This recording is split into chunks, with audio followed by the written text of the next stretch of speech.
Recentemente eu joguei bastante jogos antigos da minha infância só pra relembrar um pouco, até porque, sei lá, jogos sempre foi algo que fez parte da minha vida e eu nunca fui uma pessoa por dentro de tudo que acontece no mundo dos games, por assim dizer, mas depois de relembrar de jogos como Need for Speed Most Wanted, Dragon Ball Budokai Tenkaichi 3, meu Deus, que nome grande, com o lançamento de God of War Ragnarok, e eu espero que esse vídeo não saia depois de meses após o jogo ter lançado, eu joguei muitos jogos recentes com aqueles gráficos mais reais do que a vida real, e eu posso notar um abismo de diferença como a indústria de jogos funciona hoje em dia comparada antigamente e até a diferença dos jogos em si. Eu decidi fazer um vídeo abrindo um pouco essa discussão. Eu quero começar no começo dos anos 2000, quando as empresas de videogame como a Electronic Arts, Ubisoft, Blizzard e etc estavam prestes a lançar jogos que marcaram muitas pessoas até os dias de hoje. O que tinha naquela época era um console que, pra época e talvez até os dias de hoje, é algo impressionante, que é o PlayStation 2, mas não tinha muitas referências de jogos como hoje em dia, e nem tinha coisas como DLC, atualizações nos jogos com correções de bugs e coisas do tipo, várias lojas de games competindo entre si e nem microtransações. Então o que algumas empresas faziam era ir lançando jogos e tirando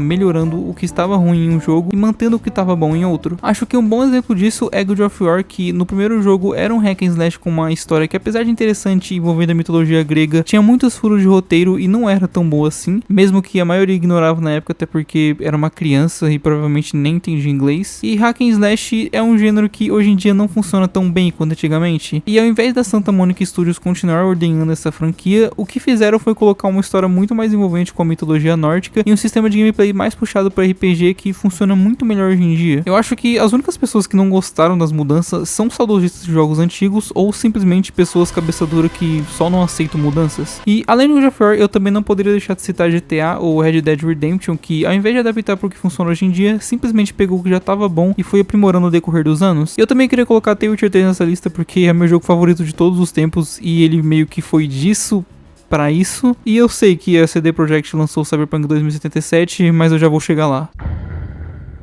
Agora, nos dias atuais, eu não acho errado dizer que o que acontece é basicamente o contrário. É estranho pensar que mesmo a tecnologia e a acessibilidade tendo evoluído tanto, ainda é muito comum as empresas que antes tinham jogos bons lançar um monte de lixo e ainda cobrar R$300 por isso. Franquias que já tiveram seu tempo em que eram boas, hoje em dia são apenas formas de lucrar de uma empresa, seja repetindo basicamente a mesma fórmula em todo o jogo e mesmo assim conseguindo ganhar muito dinheiro por já ter um nome estabelecido no mercado, seja entupindo o jogo de DLCs vendidas como conteúdo extra quando na verdade são coisas essenciais para o jogo funcionar, ou até aproveitando de algum estilo ou gênero do jogo que se popularizou bastante. Quem lembra da época dos Battle Royale, né? Pelo amor de Deus. E a empresa profissional em aproveitar de nomes grandes para lançar jogos mal feitos é a Bandai. E a Bandai é um caso engraçado porque até quando o jogo é bom ela consegue estragar. Como em Fighter Z, que é um jogo ótimo, que ao invés de ir por gráficos mais reais que a vida real, conseguiram fazer algo muito estilizado e único, onde mistura o 3D com o 2D e ainda consegue deixar a jogabilidade de um jeito que jogadores casuais consigam se divertir e jogadores competitivos consigam fazer um monte de combo insano. O problema é que o jogo foi lançado em 2018 por R$150, o que é até barato vindo da Bandai, mas foi lançado extremamente incompleto e só depois de uns 2 anos através de atualizações ficou algo realmente mais completo. O problema é que além de cobrar um bom preço por um jogo que não vale esse preço, principalmente por um jogo de luta que necessita de uma player base para existir, ainda tem metade dos personagens lançados através de DLC. Personagens como a porra do Goku e o Vegeta sendo conteúdo extra, literalmente os protagonistas dos animes sendo conteúdo extra, sem falar do seu sistema de server extremamente desatualizado para os dias de hoje no estilo Among Us, com aquele formato de colocar salas com um número limitado de pessoas, sendo que um matchmaking global, ou pelo menos por região, é tipo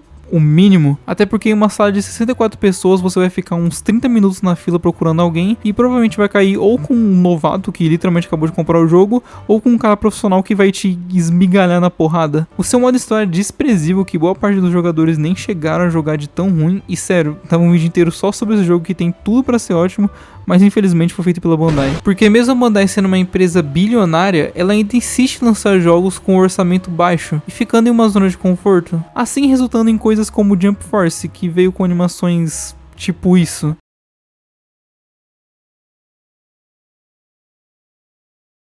Eu acho que o caso da Bandai é até meio estranho, porque lançamentos que deveriam ser algo gigante meio que passam despercebidos, até porque, sei lá, talvez você nem sabia que existia o jogo do One Punch Man antes de ver esse vídeo, ou não sabia que existe a porra de um jogo de Jojo lançado pela Bandai. São inúmeros jogos ruins e medíocres que às vezes até tem alguma coisa boa, mas ela ainda cobra caro porque ela sabe que os fãs do anime vão comprar, justamente por ter o nome do seu anime favorito em um jogo. E como o seu foco geralmente é jogos de luta, o que acaba acontecendo é que o jogo fica com uma quantidade de players considerável nos 2 primeiros meses, e depois o jogo jogo simplesmente morre. Então, meus parabéns, Bandai, você consegue tirar dinheiro de fãs como um mestre.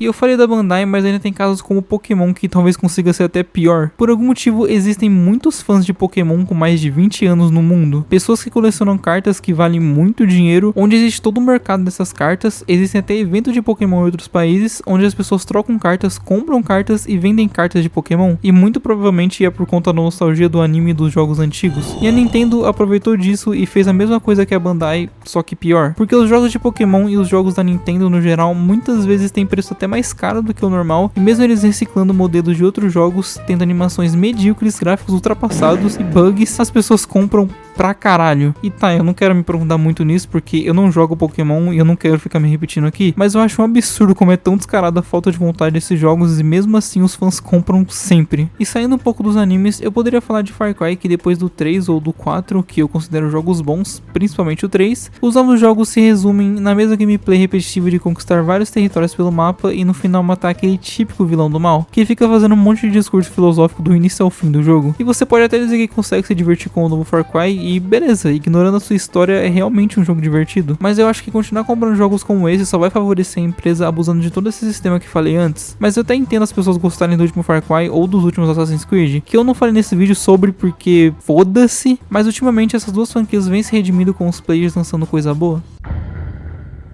Jogos que são lançados de forma que pareça que foi algo com pressa e mal polido, geralmente é por conta de problemas dentro da empresa. E dando uma resposta curta, ganância basicamente resume esse vídeo. É muito difícil saber o que acontece dentro das empresas, até porque a maioria dos funcionários tem um acordo de confidencialidade e muitas coisas que acontecem lá dentro nem vêm ao público. Mas é óbvio que sempre vaza alguma coisa e existem muitos relatos de pessoas com informações privilegiadas. Pra você que não sabe, quando uma empresa vai criar um jogo, ela contrata um estúdio, e enquanto o estúdio realmente cria todo o jogo com a programação, gráfico e etc, bom, uma empresa ou distribuidora, eles têm muito dinheiro, então eles ficam responsáveis por divulgar o jogo. Claro que isso não é uma regra, existem jogos feitos de outras maneiras, mas enfim. Talvez a maioria dos casos, o que acontece é que a empresa fica pressionando os funcionários do estúdio, muitas vezes dando períodos de trabalhos absurdos para que o jogo esteja pronto para ser lançado em uma data específica em que as vendas vão se sair melhor, e dinheiro. Isso afeta muito no resultado final de um jogo, já que se o prazo é curto, eles vão fazer de tudo para finalizar, e assim acaba que vários bugs que afetam na gameplay são deixados de lado para finalizar, e bota aspas nesse finalizar. Então, enquanto a distribuidora / empresa paga por trailers fodas para todo mundo ficar hypado, quando o jogo sai, esse é o resultado. O mais engraçado é que essas empresas sempre fingem que esses jogos nunca existiram e simplesmente ignora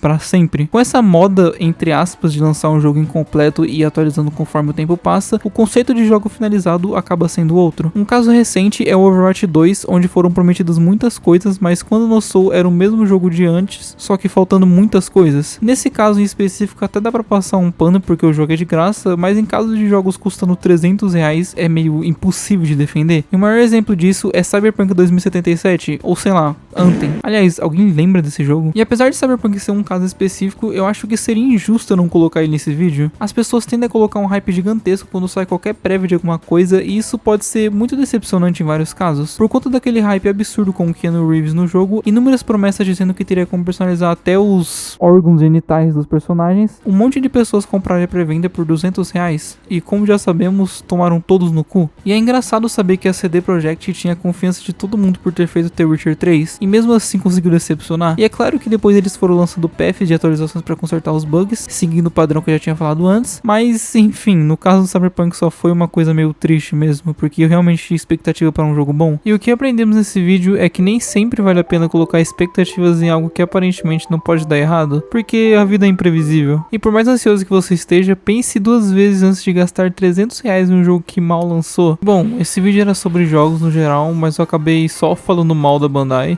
então como eu não sei como finalizar esse vídeo, vai tomar no cu, Bandai.